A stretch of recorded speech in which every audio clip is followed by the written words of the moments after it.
Hello, guys. Thank you for coming. And it's actually very honored and pleased to present, all these great people from, they are the kind of people really hard to see on a normal day. So I'm really excited for this.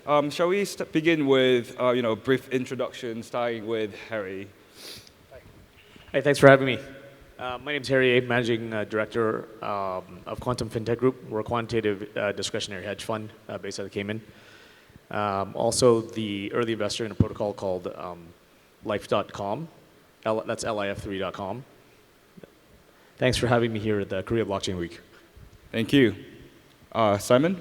Hi, my name is Simon Kim. I'm a founder and managing partner of hedge. Hedge is the blockchain venture capital and also ecosystem builder in the Web3 space based out of Korea. So these days we have lots of offices not only in Korea but also in United States, Singapore, and Bangalore. So yeah, it's very good to see you in a person. Thank you. Imran?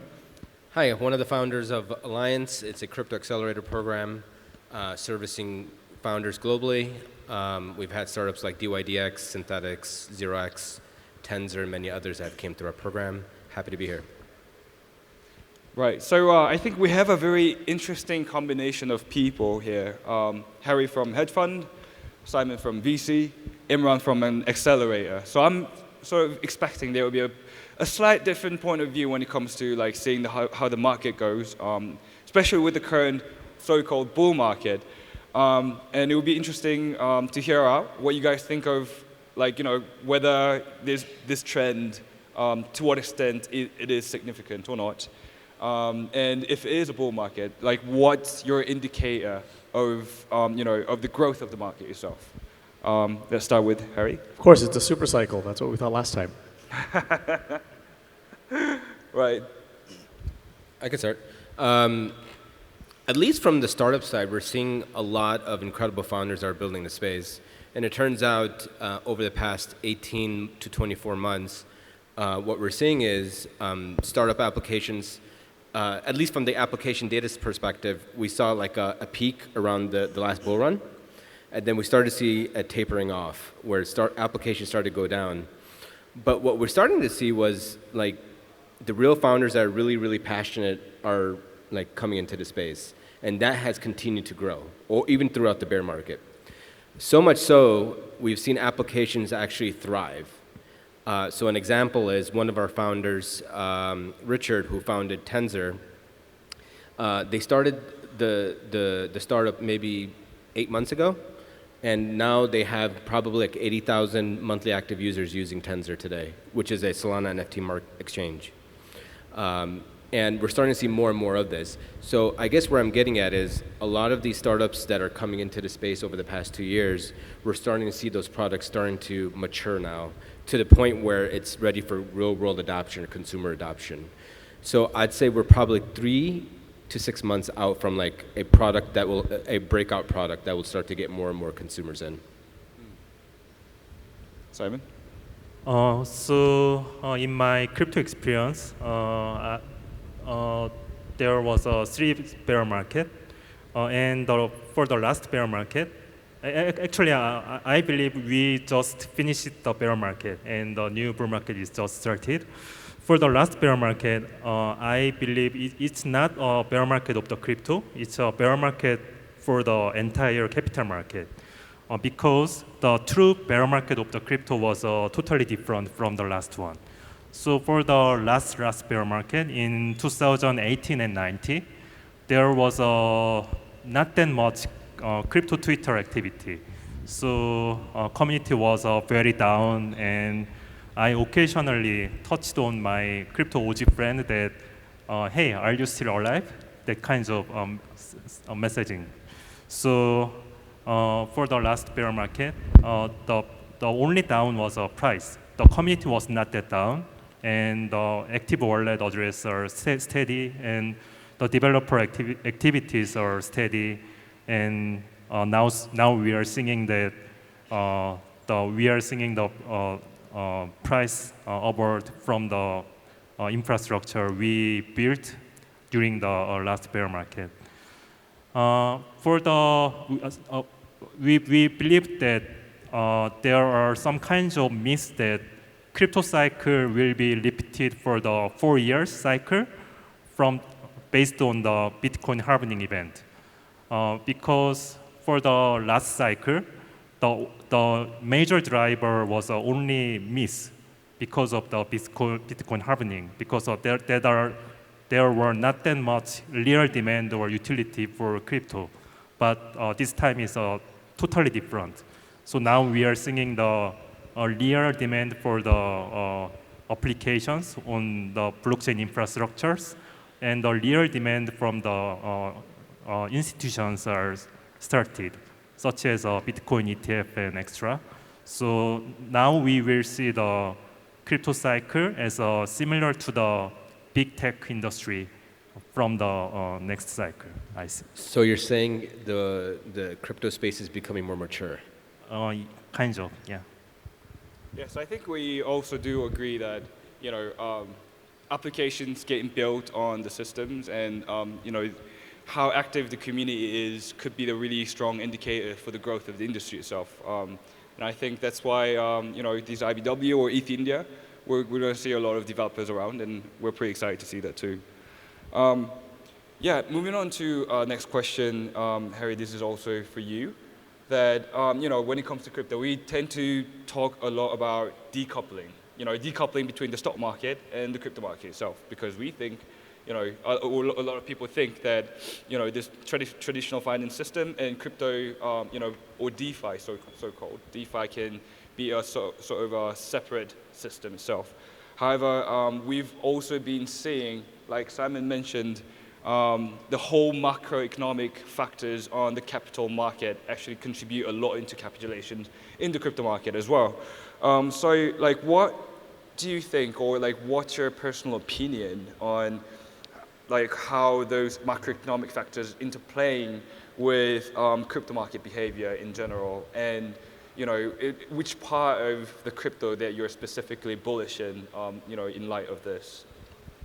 Sure. So there's definitely a huge impact now, because as Bitcoin and the cryptocurrency, I think overall market cap grows in size. I mean, we're in the almost $2 trillion market cap size now.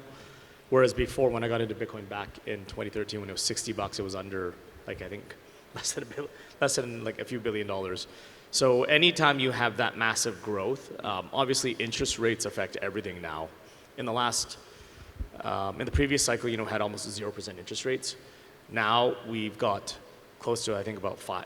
Interest rates are around 500 basis points. So what you're starting to see is something very, very unique that's never happened in the history of economics before.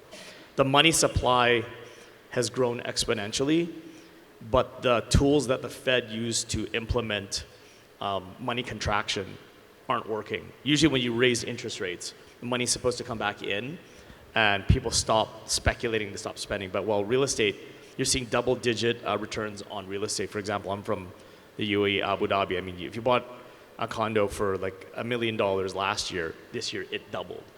So yield has gone up. So even crypto, I think the lowest yields you see are 10%. So it's a very, very unique environment we're in now, because the way the economic system was designed to work, it's being disrupted by crypto, because even a lot of the real estate that's being bought is people that have had money from crypto.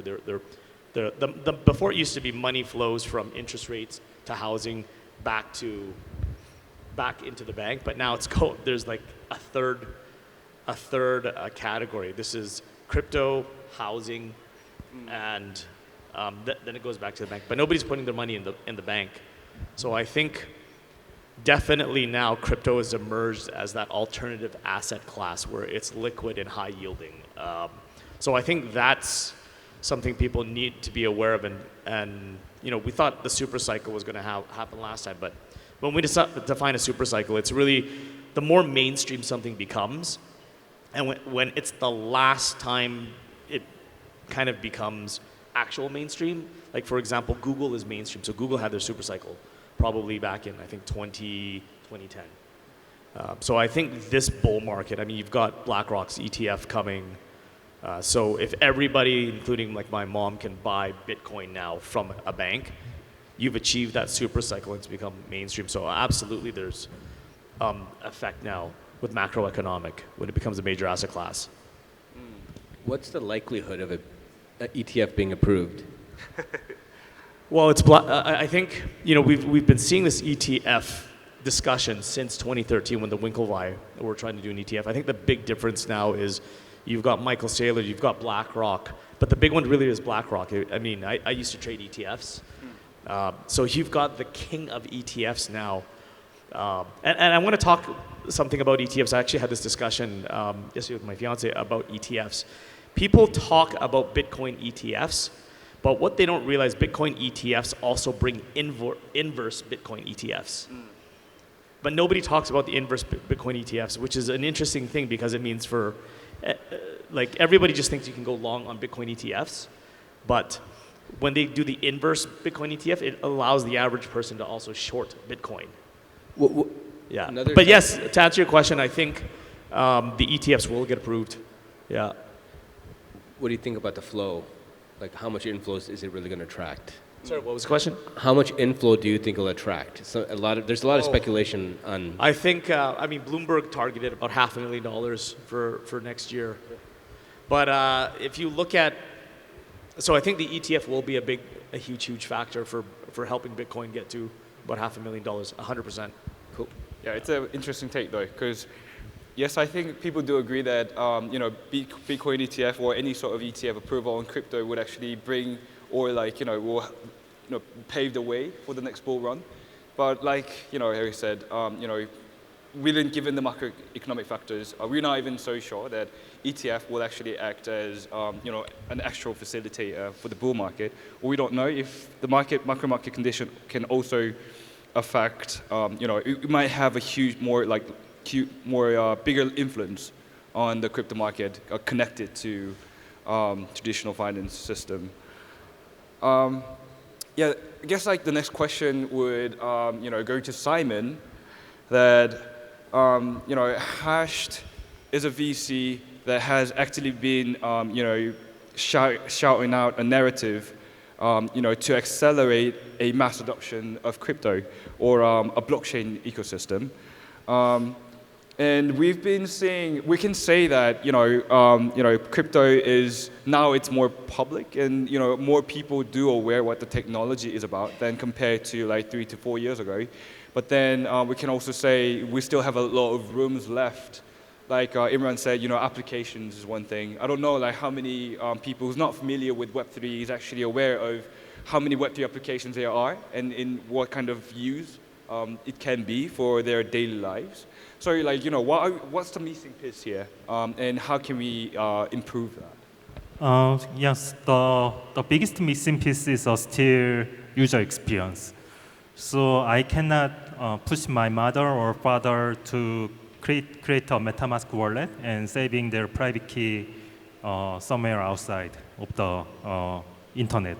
So and also some of the other challenges security. So if we click some of the scam links, all the assets will be drawn out within a seconds. So account abstraction wallet definitely can solve the challenges I just mentioned. One of the good example are one of our portfolio we incubated to solve this problem is the world first K-pop idol platform named Modehouse. So the platform made the world first decentralized idol group Tripress. Tripress issued their NFTs for the photo card of the idol group and also governance token for fans. And their fans are, of course, non-crypto users. They can easily participate the governance to select which song will be the title song of the next album, or which members to be the unit of the next album by governance voting. But in all the process are very similar to the Web2 experience. So there is no pop-up for the signing, or when they create their account, there is no single blockchain-like stuff. So integrating the crypto rail, hiding the user experience under the Web2 application is crucial, I believe. I see. So, so improvement in user experience, I think people would all agree. How close do you think we are at implementing that seamless user experience being applied to a lot of different applications? Let's say like Mode House is one thing. It's a very simple function where you're using a governance token to make a voting. However, like when it comes to like DeFi or like financial related products, I think security goes over top of a user experience. And I guess like 2021 when the bull market came in, like people used so much DeFi wallets, yet it really comes and goes with how profitable the market is for some of the aspects on that. So what's your personal take on how close are we, just Web3 in general, to the point that we can implement that seamless user experience? I think we're almost there. I mean, you have startups like Privy and 0xPass that's offering an integrated wallet as a service experience. And you have startups like Fintech and FriendPet as an example of what could really be built if you have a vertical integration between wallets and then user experience. Now, there are some still smaller hurdles, and I think that has to do primarily with bridging and just getting used to crypto assets generally. But by and large, I feel like we're very close, or we're there. In fact, the startups that we're seeing now in our current batch, we're seeing very seamless Web2 experience, but it's really crypto that's on the back end. So now I think it's really about bringing in what can crypto enable that's differentiated from Web2. And people will argue, well, I want to build a game using crypto. Well, you have to think about what types of games you can build that is very crypto exclusive. So play to earn is an element of it, but I think it's really about using crypto as a way to enable something completely different. So an example I can give you is people shy away from speculation, but I think speculation is a superpower for crypto and enables new things if done the right way. So Friendtech is an example, I'm bringing them up again, is a very interesting and novel concept of being able to buy a key to get access to that human or that user. And that key in it itself is speculative, right?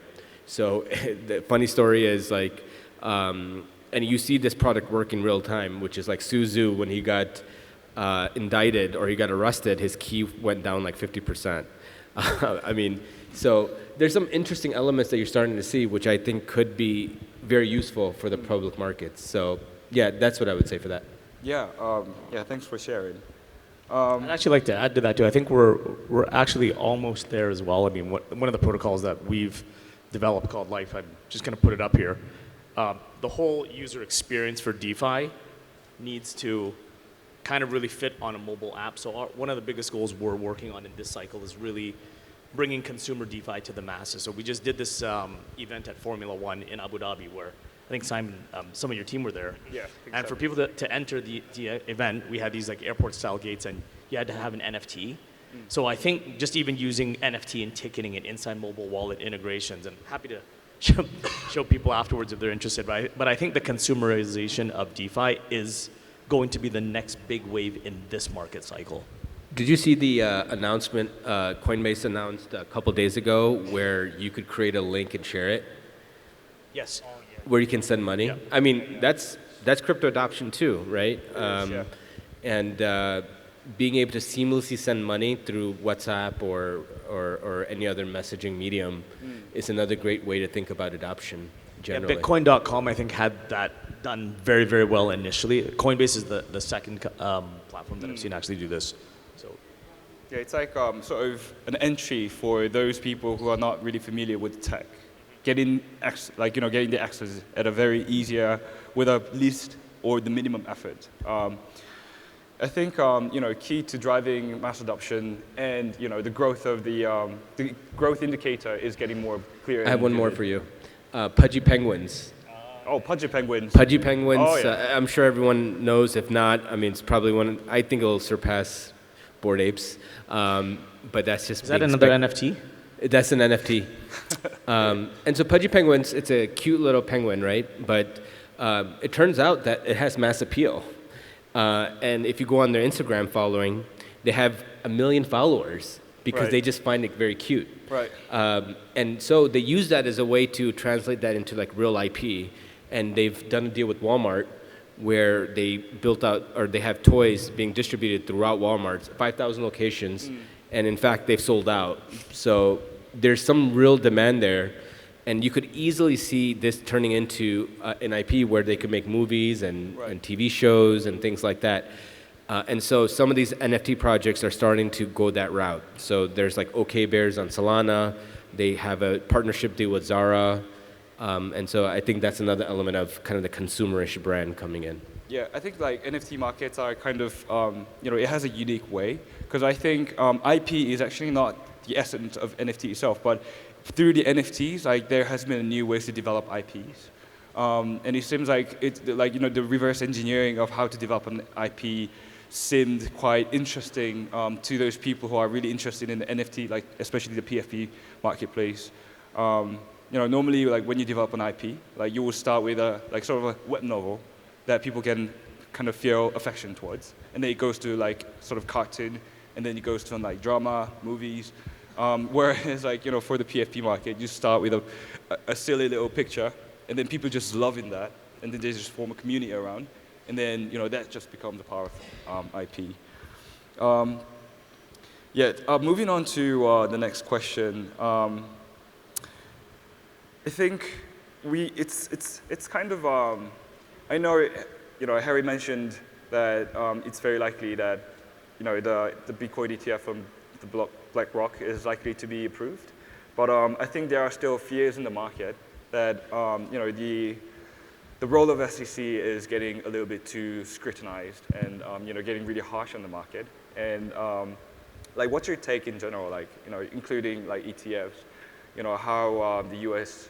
The regulators will unfold, around this crypto-wrapped, financial products? Yeah, so when it comes to the SEC, I think the ETFs that BlackRock, like the iShares, they're actually submitting, BlackRock just has a lot of experience in dealing with ETFs. So I think the fact that they've come to the game, these guys have dotted all their I's and crossed all the T's. I think they've had over 400 ETF applications.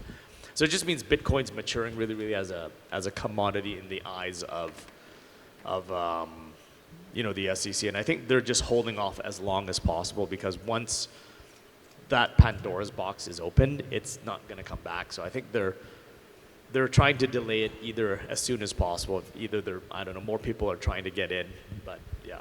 I see. We're almost running out of time, so I want to wrap this up with some of your personal take on what the key growth indicators would be throughout this coming 2024. Let's start with Imran. Sorry, what was the... Like, what will be like the key growth indicator for upcoming years, starting from 2024? Yeah.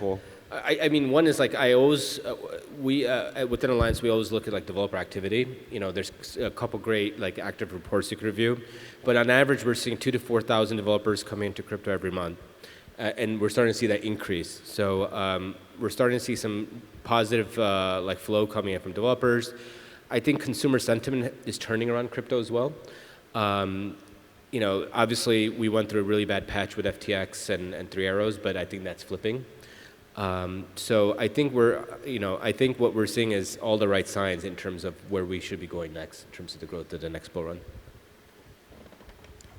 My expectation is until now on, the two communities between the Web 2 and Web 3 was very far. But from the next year, the border will be very diminished, because for the internet, we don't call a certain company as an internet company because all the companies using the internet as an infrastructure.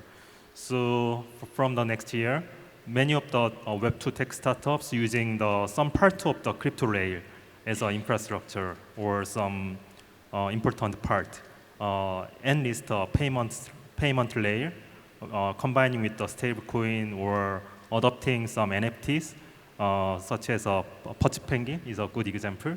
So we will see more combining the Web2 and Web3 companies, and it's more hard to distinguish is this a Web2 company or Web3 company from the next year. I think for me, the most exciting thing that I'm working on right now that'll help contribute to this super cycle is consumerization of DeFi through this protocol like lif3.com. Essentially, internet, like iGaming, music, and entertainment are all of these things that all of us love. And I think people underestimate just how big the iGaming and the music and the entertainment space is. So we're really, really focused on those verticals and kind of supporting them. So I think you're going to see a lot more mass adoption. I think Binance has about 161 million users, and total crypto size right now is probably about 200 million. I think this could be the cycle where we start to see about 500 million to 1 billion users worldwide actually get into crypto. That's the thing I'm the most excited about. All right, that's about it. And thank you very much for tuning in, guys. Thank you.